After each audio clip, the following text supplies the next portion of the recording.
তার আমলনামাটা যে সামনাসামনি বাম হাতে দেওয়া হবে এমনটা নয়।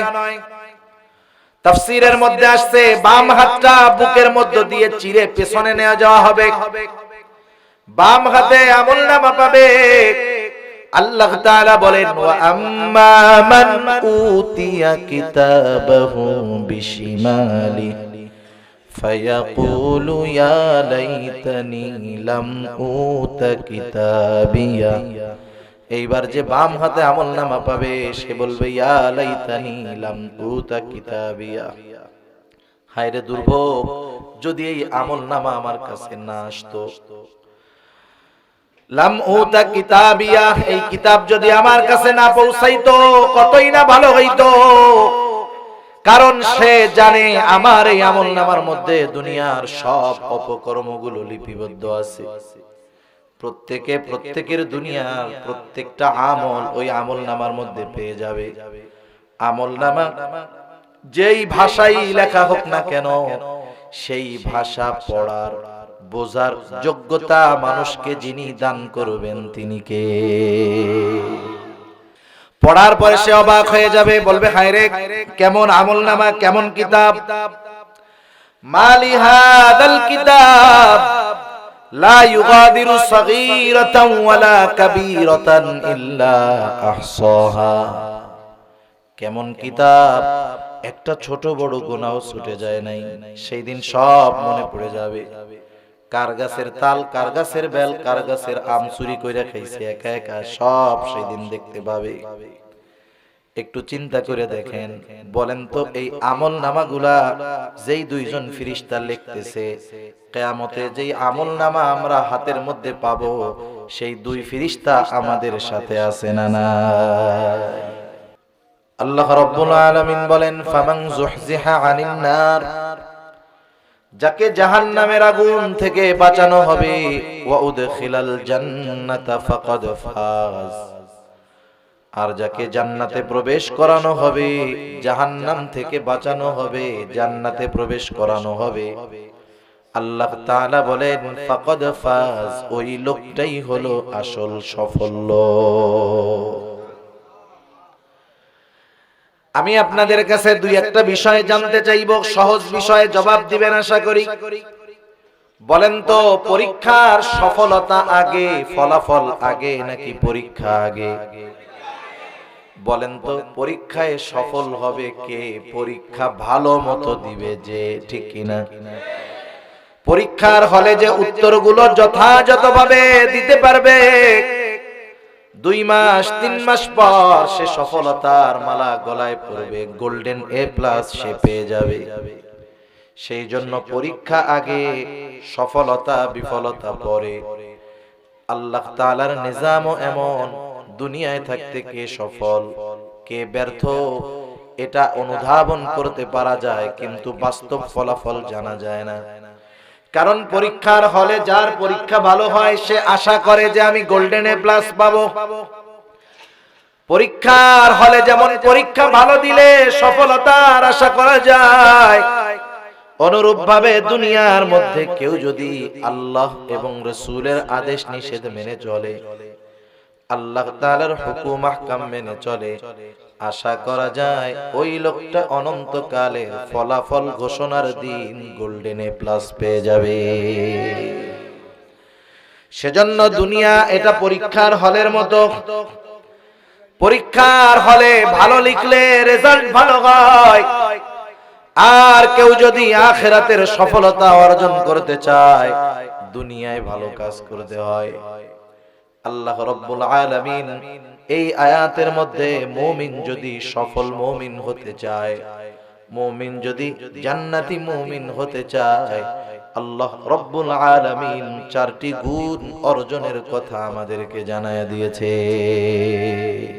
কয় গুণ অর্জন করবে যারা? তারা হলো মুমিন। কারা? আমরা সবাই মুমিন নাই জায়গায়? আমাদের এই 4 গুণ অর্জন করতে হবে। 1 নাম্বার আল্লাহ তাআলা বলেন ইয়া আইয়ুহাল্লাযীনা আমানু, হে ঈমানদারেরা। আল্লাহ তাআলা বলেন হে ঈমানদারেরা, ইসবিরু, সবর করো, সবর, ধৈর্য ধারণ করো, ধৈর্যশীল হও। আল্লাহ তাআলা 2 নম্বরে বলেন ওয়াসাবিরু, সবরের উপরে অটল থাকো। 3 নাম্বার আল্লাহ তাআলা বলেন ওয়ারাবিতু, সর্বদা জিহাদের জন্য প্রস্তুত থাকো। 4 নাম্বার ওয়াত্তাকুল্লাহ, আল্লাহ তাআলাকে ভয় করো। কোরআনুল কারীম হলো এমন এক কিতাব, কেউ যদি এই কোরআন তিলাওয়াত করার সময় বুঝে বুঝে তিলাওয়াত করতে পারে, তিলাওয়াত করার সময় পাঠকের অন্তরের মধ্যে যত প্রশ্ন উদিত হয়, পাঠক যদি কোরআনের তিলাওয়াত করে বুঝতে পারে, অর্থ বুঝতে পারে, সে দেখতে পাবে তার যত প্রশ্ন অন্তরের মধ্যে তিলাওয়াতের সময় জাগ্রত হয়েছে, সব প্রশ্নের জবাব আল্লাহ তাআলা কোরআনুল কারীমের মধ্যেই রেখে দিয়েছে। আল্লাহ তাআলা বললেন, হে ঈমানদারেরা, 4টি গুণ অর্জন করো। এখন আমরা যদি প্রশ্ন করি, আল্লাহ 4 গুণ কেন অর্জন করব, কোন কারণে?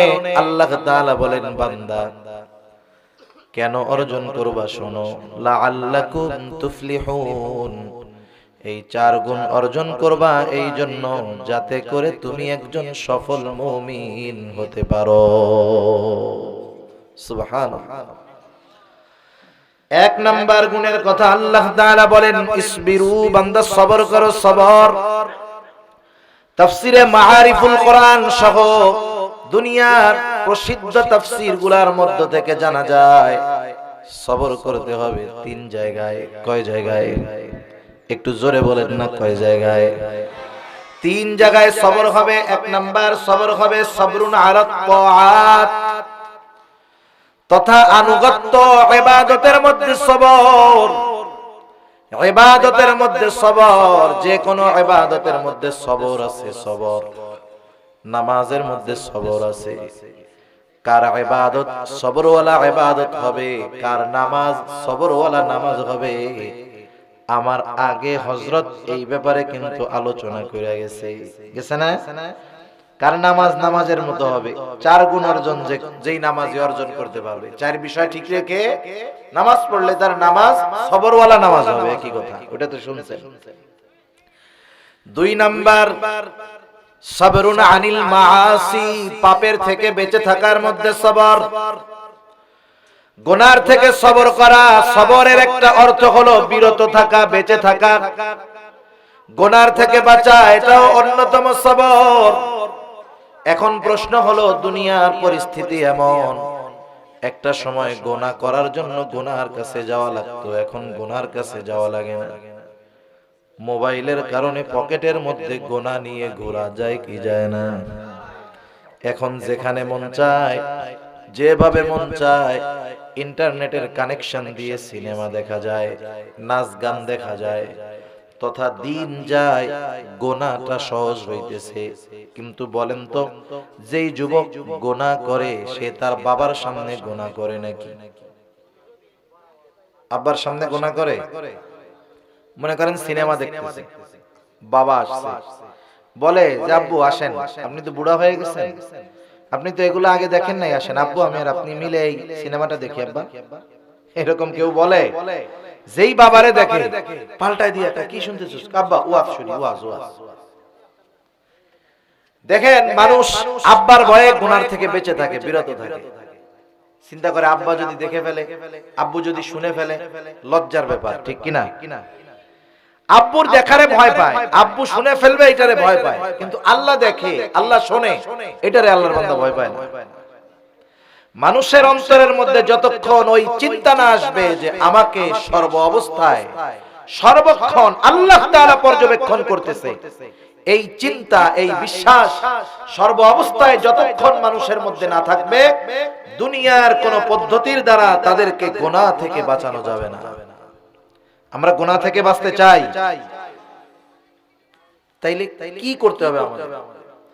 মানুষকে গুনাহ থেকে অস্ত্রের ভয় দেখায় গুনাহ থেকে বাঁচানো যায়। গত বছর না তার আগের বছর ধর্ষণের ব্যাপারে আন্দোলন হলো। ধর্ষণের সর্বোচ্চ শাস্তি দিতে হবে মৃত্যুদণ্ড, জঘন্য এক অপরাধ। আগে ছিল সর্বোচ্চ শাস্তি যাবজ্জীবন, সর্বোচ্চ শাস্তি বলতে মাননীয় বিচারক যদি চায় কাউরে বেকসুর খালাস দিতে পারে। এই অপরাধে কাউকে চাইলে 5 বছর জেল দিতে পারে, কাউকে চাইলে 10 বছর দিতে পারে, সর্বোচ্চ আগে উনি যাবজ্জীবন দিতে পারতেন। এরপরে আইন হলো যে এই অপরাধের সর্বোচ্চ শাস্তি মৃত্যুদণ্ড। কঠিন এক শাস্তি না, সর্বোচ্চটা। বলেন তো এই আইন করার পরে, দুনিয়ার এই আইন করার পর দেশ থেকে ওই পাপ ওই অপরাধ চলে গেছে, আর তো নাই, আরো বাড়ছে। তার মানে একটা বিষয় ক্লিয়ার হলো, দুনিয়ার আইনের কঠোরতা দিয়ে মানুষকে গুনার থেকে পাপের থেকে ফেরানো যায় না। গুনার থেকে পাপের থেকে যদি ফিরাতে হয়, মানুষের অন্তরের মধ্যে কিছু কথা ঢুকায়া দিতে হবে। ওই কথাগুলা যদি সর্বদা অন্তরের সামনে থাকে, অন্তরে থাকে, আশা করা যায় গুনাহ যত বড় হোক সেখান থেকে ফিরে আসার শক্তি সে পেয়ে যাবে। কয়েকটা চিন্তা আমরা মাথার মধ্যে রাখবো, শুনবো, এগুলা মনে রাখবো। যখন গুনাহ করতে মন চায় তখন একটু এই চিন্তাগুলা করব, করা যাবে ইনশাআল্লাহ। গুনার থেকে যদি বাঁচতে হয়, 1 নাম্বার বলেন, সর্ব অবস্থায় আমাকে আপনাকে দেখেন কে? আল্লাহ তাআলা। শুধু যে আমার আপনার বাহিরের বিষয়গুলা দেখেন এমনটা নয়, বলেন তো ভেতরেরটা দেখেন কি দেখেন না? আল্লাহ তাআলা কোরআনুল কারীমের মধ্যে বলেন, ওয়ালাকাদ খালাকনাল ইনসানা ওয়া না'লামু মা তুওয়াসওয়িসু বিহি নাফসুহু ওয়া নাহনু আকরাবু ইলাইহি মিন হাবলিল ওয়ারিদ। আল্লাহ রাব্বুল আলামিন বলেন, ওয়ালাকাদ খালাকনাল ইনসান, আমি মানুষ সৃষ্টি করেছি। আল্লাহ তাআলা বলেন, আমি মানুষ সৃষ্টি করেছি। শুধু তাই নয়, ওয়া না'লামু মা তুওয়াসওয়িসু বিহি নাফসুহু, আমি এটাও জানি কোন জিনিস মানুষের অন্তরের মধ্যে ওয়াসওয়াসা দেয়। বলেন তো ওয়াসওয়াসা দেখা যায় নাকি? জোরে কর, দেখা যায়? ওয়াসওয়াসা হলো মনের মধ্যে খারাপ কোনো চিন্তা। দুনিয়ার কত প্রযুক্তি, চিকিৎসা বিজ্ঞান কত উন্নত, অকল্পনীয়। একটা মানুষ সুস্থ, তার কোনো রোগ নাই, তাকেও যদি মেশিনের মধ্যে ঢুকায় দেওয়া হয়, ওই মেশিন ইন্ডিকেট করে দেয়, রিপোর্ট দেয় যে এখন তো সুস্থ আছে, কিন্তু শরীরের ওই ওই অর্গানটা একটু লুজ হইছে, দুর্বল হইছে, এগুলা ভবিষ্যতে অসুস্থ হতে পারে, সম্ভাবনা আছে। চিকিৎসা বিজ্ঞানে তো উন্নত, অসুস্থ হওয়ার আগেই অ্যাডভান্স অসুস্থতার অবস্থা বোঝা যায়, অনুধাবন করা যায়।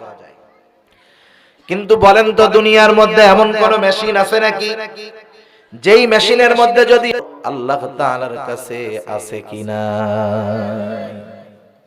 আল্লাহ তাআলা বলেন সামিউম বাসীর, সর্বশ্রোতা সর্বদ্রষ্টা।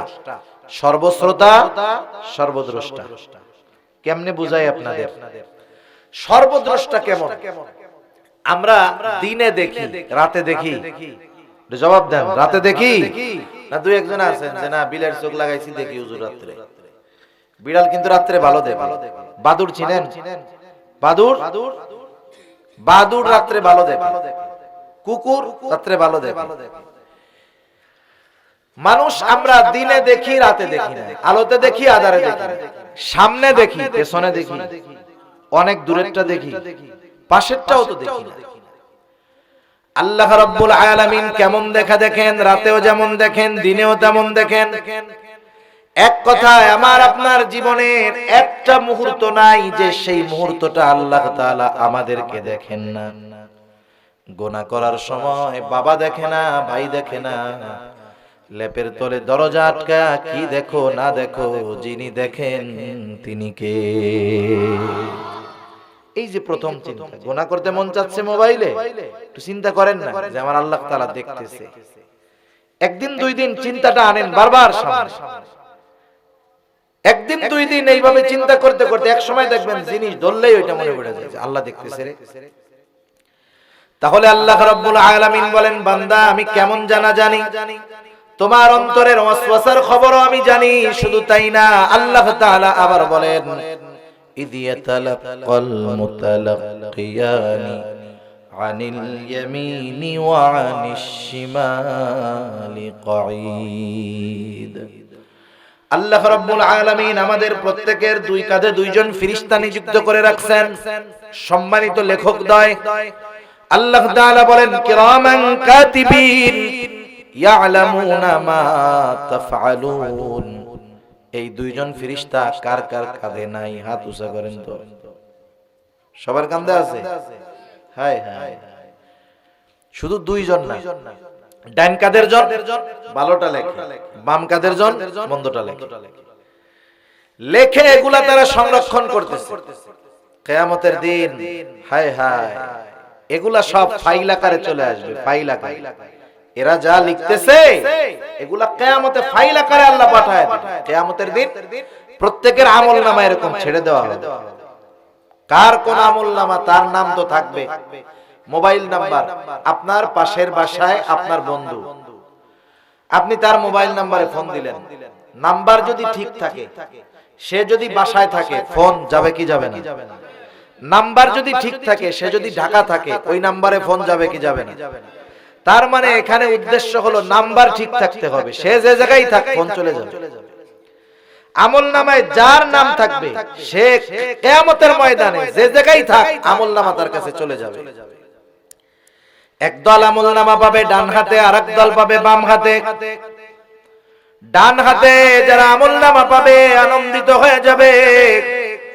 আল্লাহ তাআলা বলেন ডান হাতে যারা আমলনামা পাবে ফাআম্মা মান উতিয়া কিতাবাহু বিয়ামিনি ফায়াকুলু হাউম ইকরাউ কিতাবিয়া ইন্নী যানানতু আন্নী মুলাকিন হিসাবিয়া। ডান হাতে যারা আমলনামা পাবে তারা তাদের কাছের লোকগুলোকে বলবে ফায়াকুলু হাউম ইকরাউ কিতাবিয়া, এই দেখো, এই যে আমার আমলনামা, একটু পড়া দেখো। যখন ছোটবেলায় আমরা পরীক্ষা দিতাম, পরীক্ষা একটা সময় ছিল যেই খাতার মধ্যে পরীক্ষা দিতাম, স্কুল থেকে ওই খাতাটা আবার আমাদেরকে ফেরত দিত। যে গোল্ডেন এ প্লাস পাইতো, 80 পাইতো, 90 পাইতো, বন্ধু বান্ধব সবাইরে দেখায় বলতো দেখ কেমন উত্তর লিখছি, 90 পেয়ে গেছি, ঠিক না? আর যেটা গুড্ডু মারছে ও খাতা তো বন্ধুদের দেখাইতোই না, বাড়ির থেকে জিজ্ঞাসা করতো কিরে পরীক্ষা দিলি, রেজাল্ট দেয় না? না মা এখনো দেয় নাই, কারণ অঙ্কে তো 2টা ঘোড়ার ডিম পাড়ে রাখছে।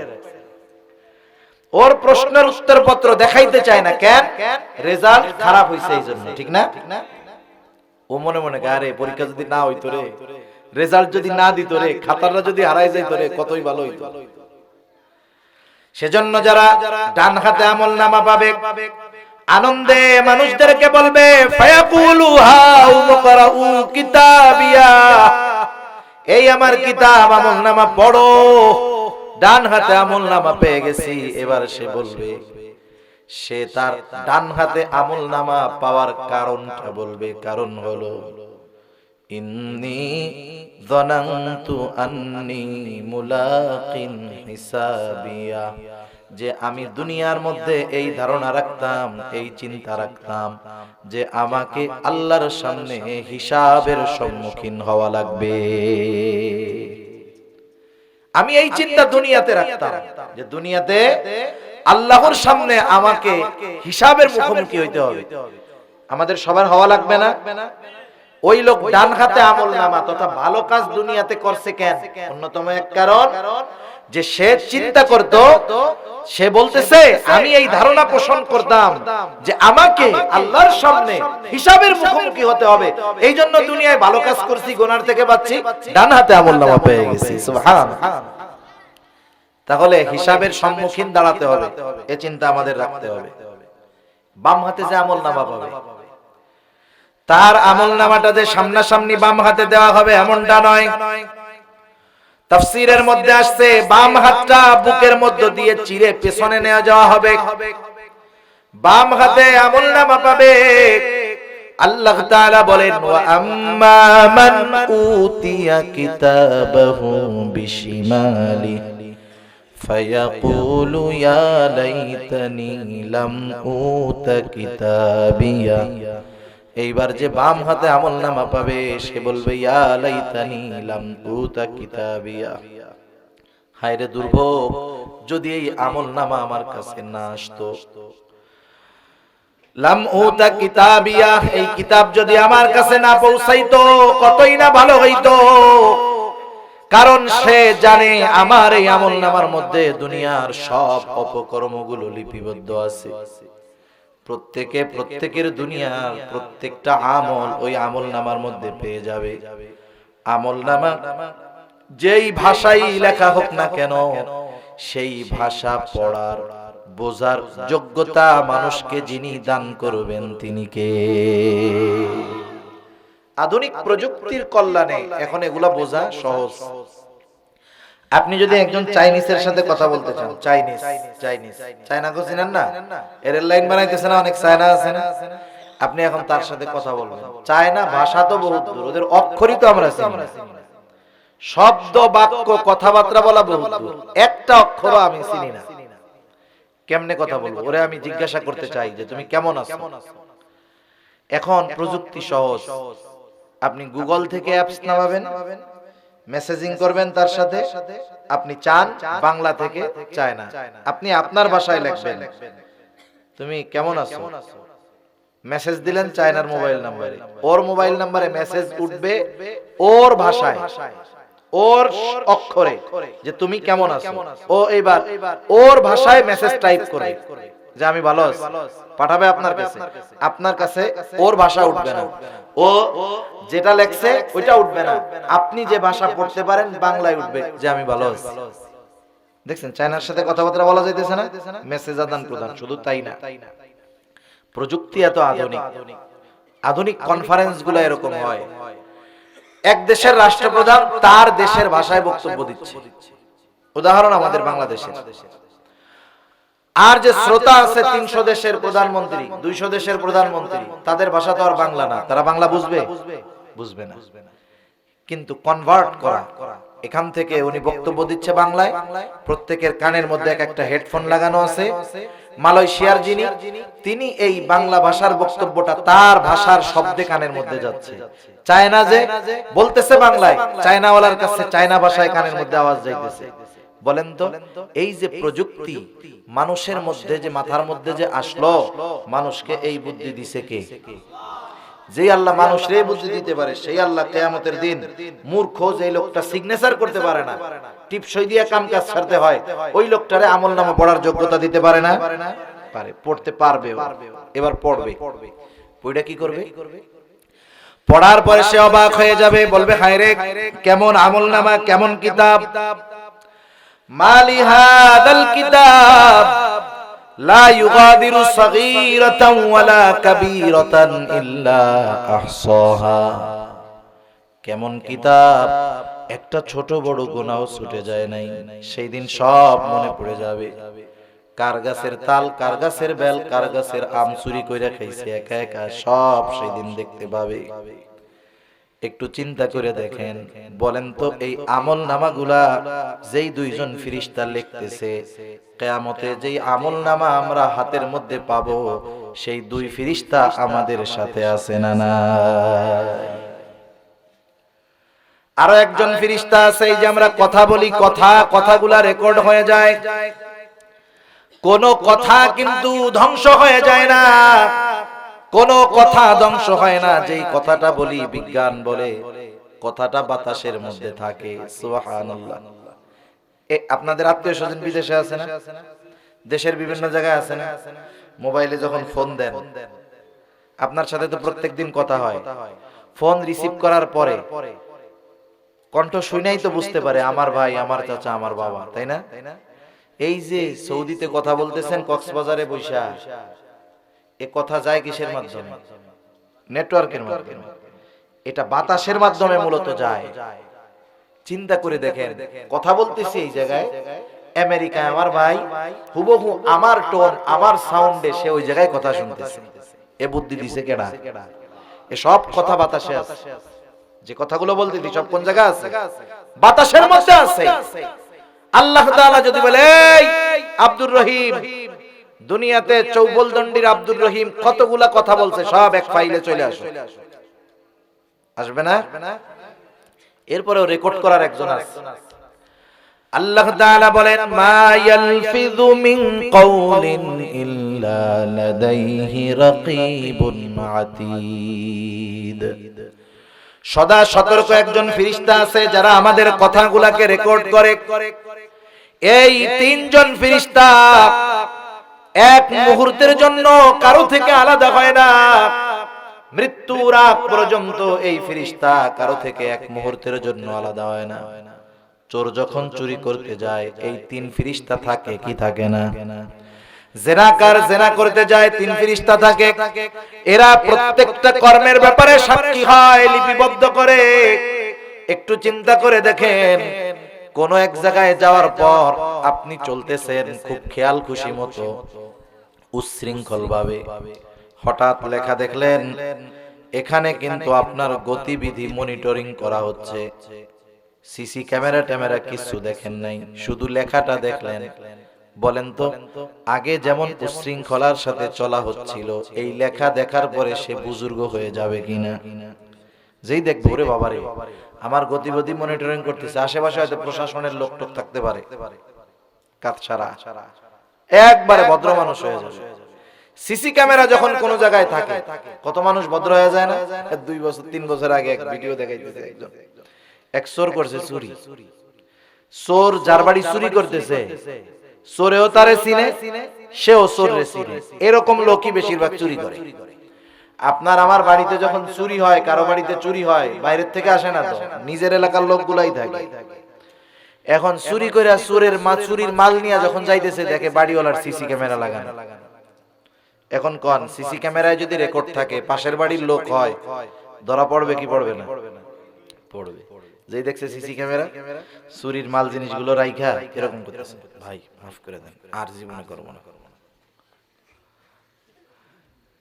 দেখছেন, এক সিসি ক্যামেরা দেখা কি ভয়, মাপ টাপ চেয়ে শেষ। অথচ আল্লাহ তাআলা দেখতেছে, ফেরেশতাগুলো সাথে আছে। এই চিন্তা আমরা করি না। এই চিন্তাটা যদি আমরা করতাম, এই চিন্তা যদি সামনে রাখতাম, একা একা নিভৃতে একা একা ঘরের মধ্যে, অন্ধকার ঘরে, কেউ নাই, গুনার স্বাদ আমার আপনার মধ্যে জাগতে পারতো না। শুধু চিন্তা করতাম, এই ফেরেশতারা তো দেখতেছে, লজ্জার কথা, ঠিক কিনা বলেন? এই ফেরেশতা কখনো আলাদা হয় না। এক হুজুর একবার ওয়াজ করছে কি, ওয়াজটা ব্যাখ্যা করে নাই, বলছে কি যে শোনেন, যেই ঘরের মধ্যে ছবি টবি থাকে ওই ঘরের মধ্যে কিন্তু ফেরেশতা আসে না। আর এক লোক চিন্তা করছে, যাক কুকুর বিড়াল কুকুর ছবি টবি থাকলে যেহেতু ফেরেশতা আসে না, আমার ঘরের মধ্যে কুত্তা, কোলের মধ্যে কুত্তা নিয়ে রাখবো, এবার জানি আজরাইল আর না আসতে পারে। কুত্তা যদি কোলের মধ্যে নিয়ে ঘুমায়, টাইম হইলে আজরাইলে ঢাকাইতে পারবে? আরে কিছু ফেরেশতা আছে সব জায়গায় থাকে, রহমতের ফেরেশতা ঘরের মধ্যে ঢুকে না। কিন্তু এই যে দুই কাঁধের দুই সম্মানিত ফেরেশতা, আরেকজন শব্দ সংরক্ষণ করে, কথা সংরক্ষণ করে, এই ফেরেশতা, এরা সব জায়গায় সব সময় মৃত্যু পর্যন্ত সাথে থাকবে। এই চিন্তা যতক্ষণ আমাদের মধ্যে না আসবে, ততক্ষণ গুনার থেকে বাঁচা অসম্ভব। বাবার সামনে আল্লাহর ওলি হয়ে যাবে, কিন্তু একাকী যখন থাকবে, ওর কাছে শয়তান ফেল, ঠিক কিনা বলেন? সেজন্য আল্লাহ তাআলা 1 নম্বরে বললেন, ইসবিরু, সবর করো। সবর হবে 3 জায়গায়। 1 নাম্বার ইবাদতের মধ্যে, আনুগত্যের মধ্যে সবর। 2 নম্বর গুনার থেকে বাঁচা, এটাও সবর। 3 নাম্বার মুফাসসিরিনে কেরাম বলেন, সবরুন আনিল মাসি, সবরুন আলাত তাআত। আনুগত্যের মধ্যে সবর, সবরুন আনিল মাআসি, গুনার থেকে বেঁচে থাকার মধ্যে সবর, সবরুন আলাল মাসায়েব, বিপদ আপদ মুসিবতের ক্ষেত্রে সবর। বিপদ আপদ মুসিবত যদি আসে, বলেন তো এই বিপদ আপদ মুসিবত দেন কে? আল্লাহ রাব্বুল আলামিন বিপদ আপদ মুসিবত দিয়ে বান্দার পরীক্ষা নেয়। বিপদ আপদ মুসিবতে সবরের পরিচয় কিভাবে দিব? যেহেতু বিপদ আপদ মুসিবত দেন আল্লাহ, বলেন তো বিপদ আপদ মুসিবত থেকে উদ্ধার করেন কে? আরো জোরে কে? তাহলে বিপদ আপদ মুসিবত দেন আল্লাহ, বিপদ আপদ মুসিবত থেকে উদ্ধার করেন আল্লাহ।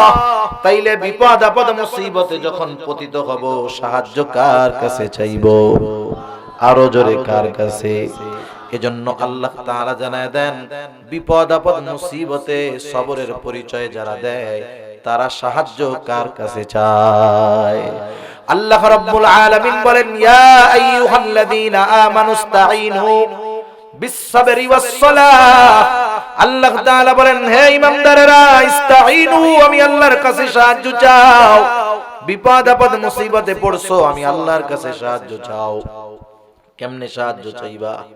আল্লাহ তাআলা বলেন, বিস-সাবরি ওয়াস-সালাহ, ধৈর্য আর নামাজের মাধ্যমে আমার কাছে সাহায্য চাও। কেমন যেন আল্লাহ তাআলা জানায় দেন, যেই বান্দা বিপদ আপদ মুসিবতে আল্লাহ তাআলার কাছে সাহায্য চায়, সে সবের মুমিন হয়ে যায়। তাহলে বিপদ আপদ মুসিবত আসলে সাহায্য কার কাছে যাব? আল্লাহ তাআলার কাছে। সাহায্য চাইবো কেমনে? ধৈর্য আর নামাজের মাধ্যমে। তাইলে আমার বিপদের ক্ষেত্রেও সবর অর্জন করলাম, আর আল্লাহর তালিকায় সবের বান্দা হয়ে গেলাম। আর সবের বান্দা যারা, তাদের লাভ কি? আল্লাহ তাআলা বলেন, ইন্নাল্লাহা মা'আস সাবিরিন, নিশ্চয়ই ধৈর্যশীলদের সাথে আছেন যিনি, তিনি কে?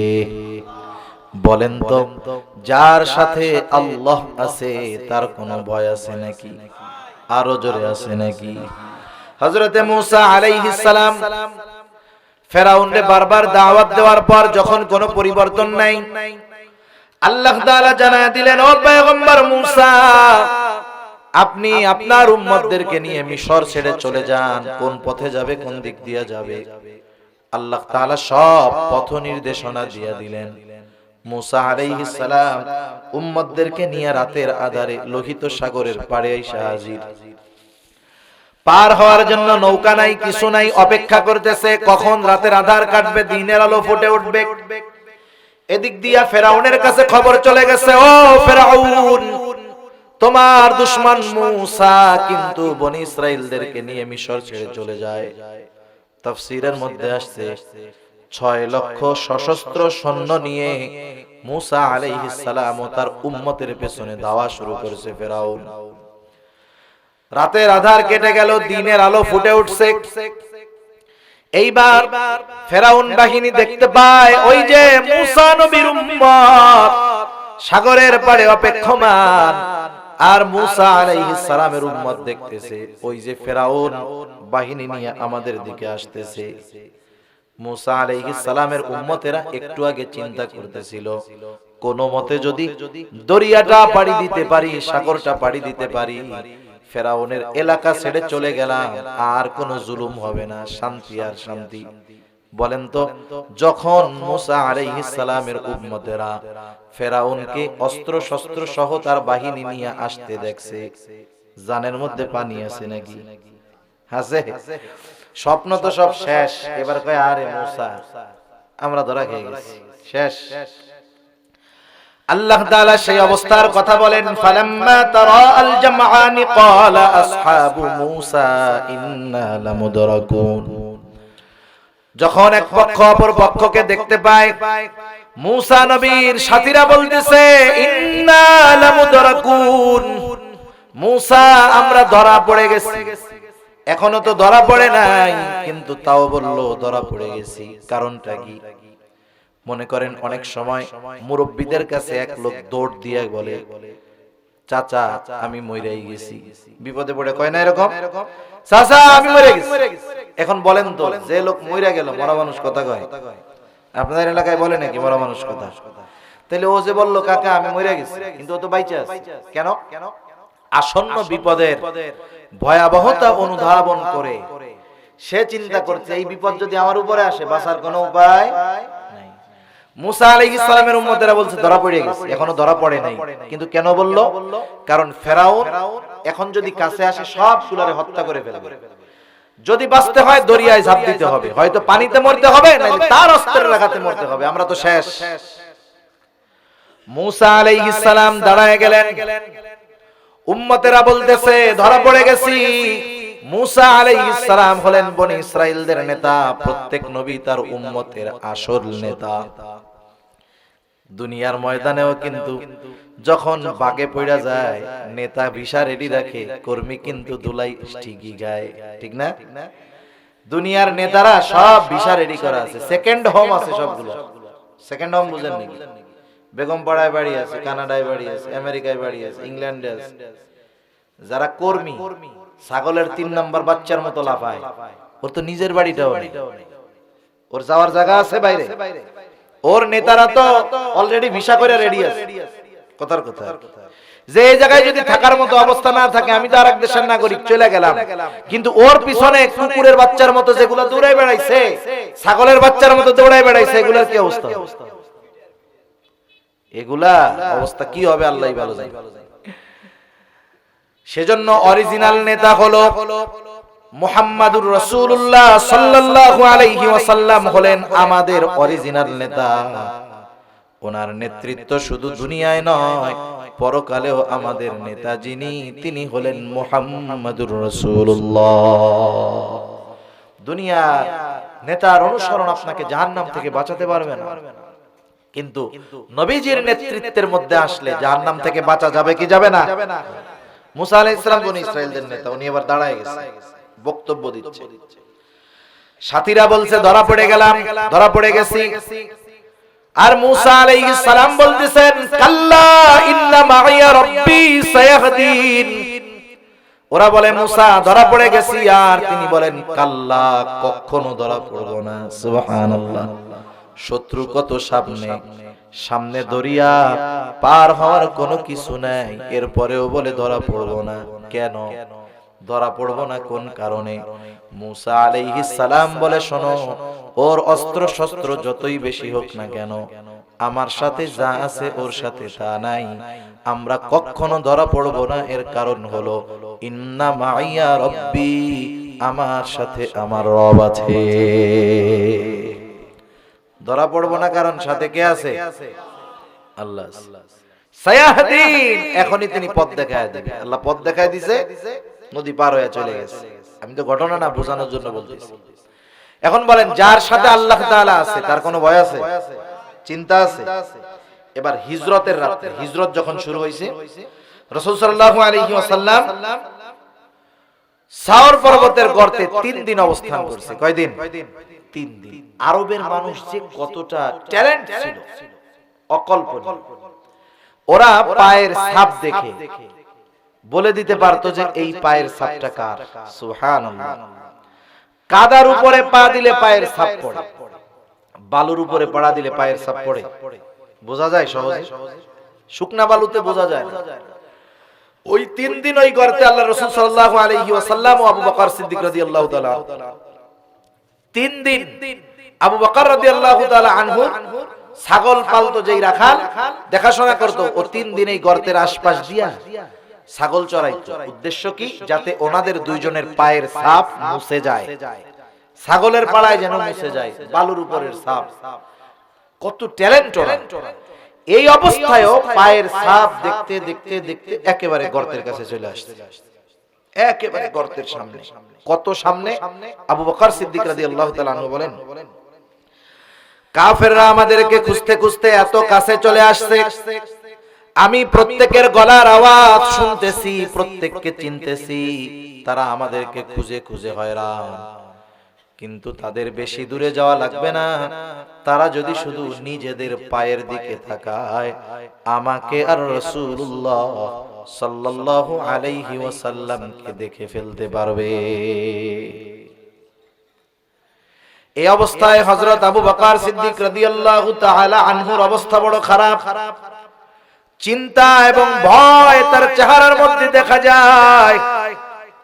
আবু বকর সিদ্দিক রাদিয়াল্লাহু তাআলা আনহু নিজের জীবনের জন্য চিন্তিত নয়, ভীত নয়।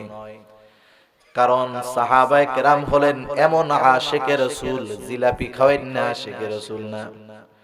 সাহাবায়ে কেরাম হলেন এমন আশিকে রাসূল, কোন সাহাবী যদি 1000 বারও জীবন পাইতো, নবীজির জন্য যদি ওই জীবন 1000 বারও যদি দেওয়া লাগতো, সাহাবায়ে কেরাম সেটা দেওয়ার জন্য তৈয়ার ছিলেন। আবু বকর একবার কেন, যদি আল্লাহ শত জীবন দেয়, শত জীবন নবীর মুহাব্বতে উৎসর্গ করার জন্য আবু বকর তৈয়ার। সে নিজের জানের ভয় করে। যখন হিজরতের সময় সাগরের পাড় দিয়ে হাঁটতেছে, কথা বুঝেন তো? কষ্ট হচ্ছে না তো? খোলামেলা একটু শীত লাগতে পারে, আর বেশি সময় আমি কষ্ট দেব না আপনাদের। 35 বেজে গেছে, আর অল্প সময়। সাগরের পাড় দিয়ে হাঁটতেছে আবু বকর সিদ্দিক রাদিয়াল্লাহু তাআলা একবার সামনে যান, একবার ডান পাশে, একবার বাম পাশে, একবার পেছনে হাঁটেন। স্বাভাবিক, আমার আপনার সাথে কোনো সাথী যদি চলে, কিছু সময় সামনে যায়, কিছু সময় ডানে যায়, কিছু সময় পিছে, কিছু সময় বামে, তাহলে আমরা বলি কি রে, কি হইছে? রাসূলুল্লাহ সাল্লাল্লাহু আলাইহি ওয়াসাল্লাম বলতেছে, আবু বকর এমন করো কেন? কিছু সময় ডান দিক দিয়ে হাঁটো, কিছু সময় বামে হাঁটো, কিছু সময় সামনে, কিছু সময় পিছনে, কারণ কি? আবু বকর সিদ্দিক রাদিয়াল্লাহু তাআলা আনহু বলে, ইয়া রাসূলুল্লাহ, আমি যখন আপনার ডানে চলি আমার ভয় হয়, না জানি বাম দিক দিয়ে শত্রুর কোনো অস্ত্র আপনার দিকে আসে কিনা, তীর আসে কিনা। যখন এই চিন্তা হয় আমি ডান থেকে বামে চলে যাই, আবার বামে যখন থাকি ভয় হয় না জানি সামনে দিয়ে কোনো অস্ত্র আপনার দিকে আসে কিনা। আমি তখন সামনে চলে যাই, আবার ভয় হয় না জানি পেছন দিক দিয়ে কেউ তীর ছুঁড়ে কিনা। এই চিন্তা যখন হয়, ভয় হয়, আমি তখন আপনার পেছনে চলে যাই। কেমন মোহাব্বত! আবু বকর সিদ্দিক রাদিয়াল্লাহু তাআলা আনহু চিন্তিত ভীত চেহারার মধ্যে দেখা যাইতেছে, চিন্তা করতেছেন এই বুঝি ধরা পড়ে গেলাম, ভীত। কিন্তু রাসূলুল্লাহ সাল্লাল্লাহু আলাইহি ওয়াসাল্লাম তখন বললেন, ও আবু বকর, লা তাহজান ইন্নাল্লাহা মা'ানা। আবু বকর, শত্রু যতই নিকটে আসুক না কেন, যতই কাছে আসুক না কেন, তুমি চিন্তা করো না, কারণ এই গর্তের মধ্যে শুধু আমি আর তুমি দুইজন নয়, ইন্নাল্লাহা মা'ানা, তোমার আমার সাথে আল্লাহ তাআলা আছে। তাহলে বিপদ যত কাছে হোক, আল্লাহ তাআলা যদি সাথে থাকে, কোনো টেনশন আছে? আল্লাহ তাআলা বলেন, ইন্নাল্লাহা মা'আস সাবিরিন, নিশ্চয় আল্লাহ তাআলা ধৈর্যশীলদের সাথে আছেন। আমরাও যদি ধৈর্যশীল বান্দাদের অন্তর্ভুক্ত হতে পারি, আমাদের সাথে যিনি থাকবেন তিনি কে? তাহলে সফল মুমিন হওয়ার জন্য চারটা জিনিস, কয়টা? এক নাম্বার সবর।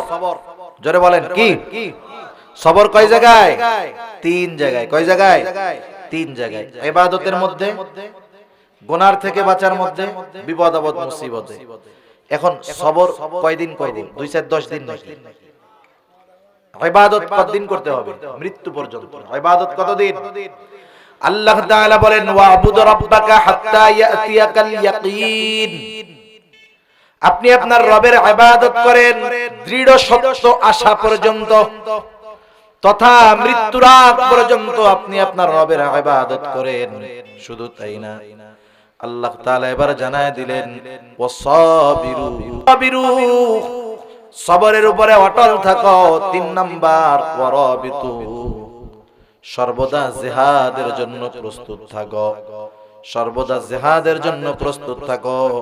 4 নাম্বার, আল্লাহ তাআলা বলেন, ওয়াত্তাকুল্লাহ, আল্লাহ তাআলাকে ভয় করো, তথা মুত্তাকি হও।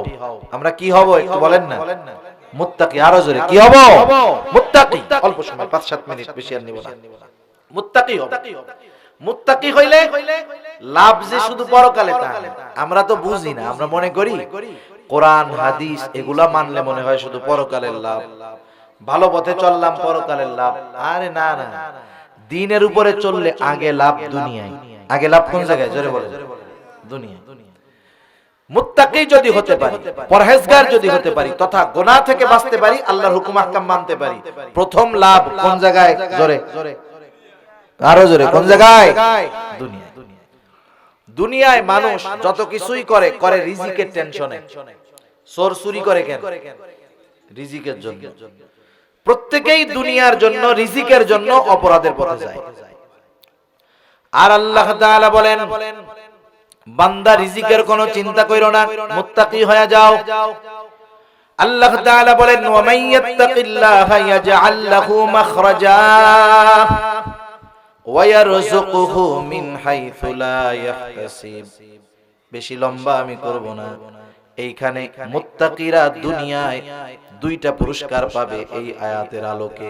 আরো আছে গুরুত্বপূর্ণ দুইটি বিষয়। আল্লাহ তাআলা বলেন মাইয়াত্তাকিল্লাহ, যে আল্লাহ তাআলাকে ভয় করে। কাকে ভয় করে?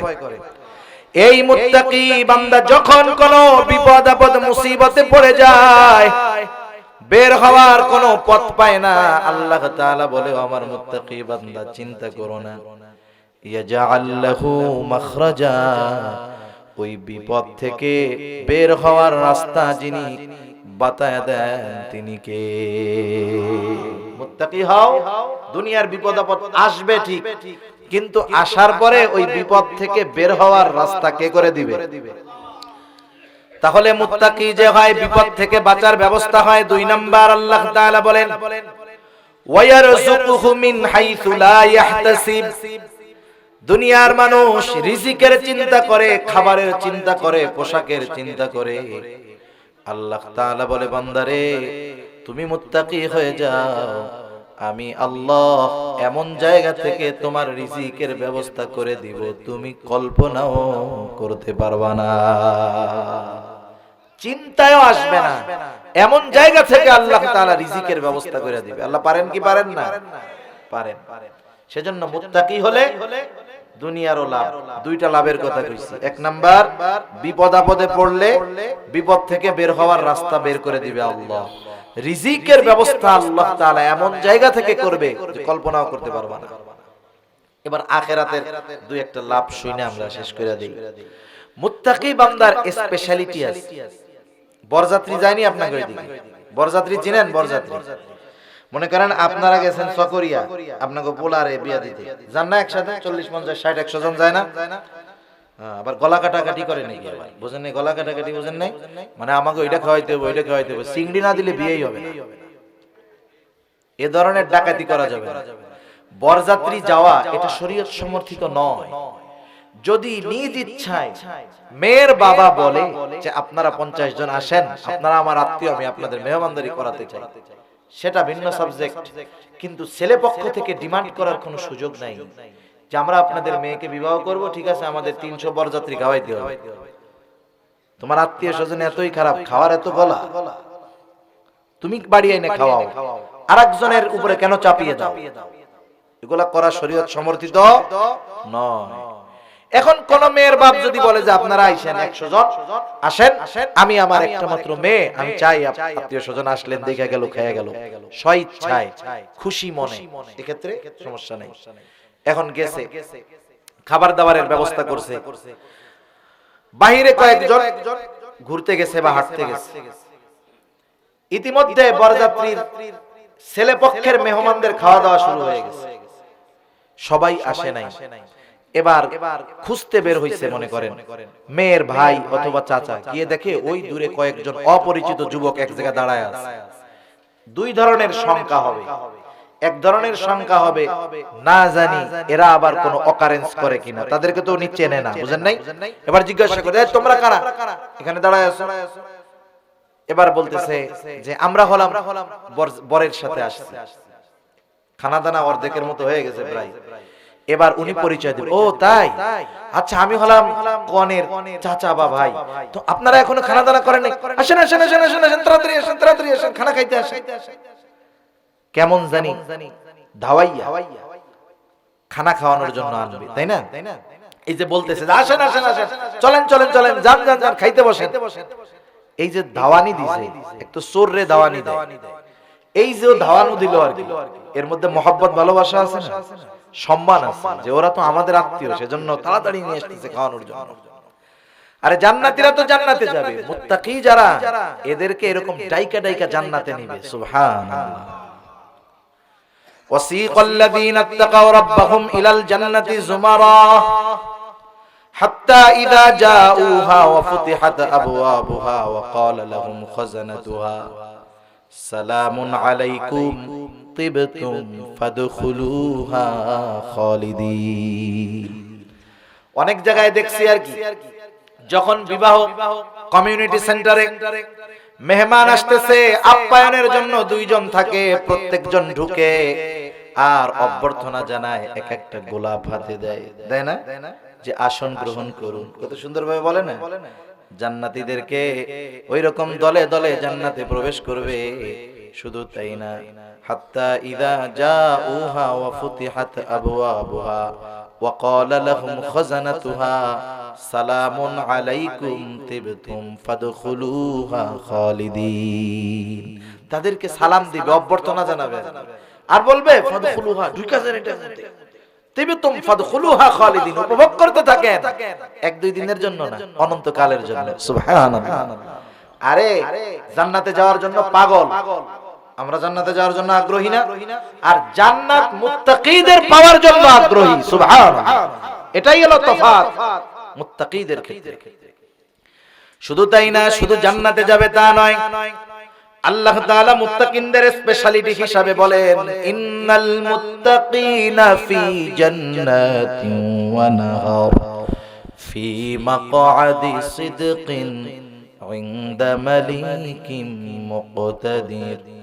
জান্নাতে মুত্তাকিদের জন্য নহর থাকবে, এটা তো সব জান্নাতের জন্য থাকবে, কিন্তু স্পেশালিটি কি? আল্লাহ তাআলা বলেন ফি মাকআদি সিদকিন ইনদা মালিকিন মুকতাদির। আল্লাহ সুবহানাহু ওয়া তাআলার নিকটে বসার জন্য মুত্তাকিদের স্পেশাল সম্মানের চেয়ার থাকবে। এই স্পেশালিটি মুত্তাকিরা পাবে। সেজন্য বলেন, মুত্তাকি হইলে দুনিয়ারও লাভ, আখিরাতেও লাভ। দুনিয়াও সম্মানিত, আখিরাতেও সম্মানিত। এখন বলেন, গুনাহ অপরাধ ছাড়লে লাভ কি শুধু আখিরাতের না দুনিয়ার? দুনিয়ার। এটা আমাদের বুঝতে হবে। এজন্য আল্লাহ তাআলা বললেন, সফল মুমিন হতে চাইলে কয় গুণ? 4 গুণ। আল্লাহ তাআলা বলেন, ইয়া আইয়ুহাল্লাযীনা আমানুসবিরু ওয়া সাবিরু ওয়া রাবিতু ওয়াত্তাকুল্লাহ। হে ঈমানদারেরা, সবর করো, সবরের উপরে অটল থাকো, জিহাদের জন্য প্রস্তুত থাকো, আল্লাহ তাআলাকে ভয় করো তথা মুত্তাকি হও। কেন হবা? আল্লাহ তাআলা বলেন লাআল্লাকুম তুফলিহুন। আল্লাহ তাআলা বলছে, কালামে হাকিমের মধ্যে লাআল্লাহ আসলে নিশ্চয়তার অর্থ দেয়। তার মানে আল্লাহ তাআলা জানায় দেন, যেই মুমিন এই 4 গুণে গুণান্বিত হবে, অবশ্যই সে জান্নাতি হয়ে যাবে তথা সে সফল মুমিন হয়ে যাবে। আল্লাহ তাআলা আমাদের সবাইকে সফল মুমিন হওয়ার তৌফিক দান করুন। সকলে বলি আমিন। শেষ সময় একটু জোরে কন্যা আমিন। ওয়া আখিরু দাওয়ানা আলহামদুলিল্লাহি রাব্বিল আলামিন।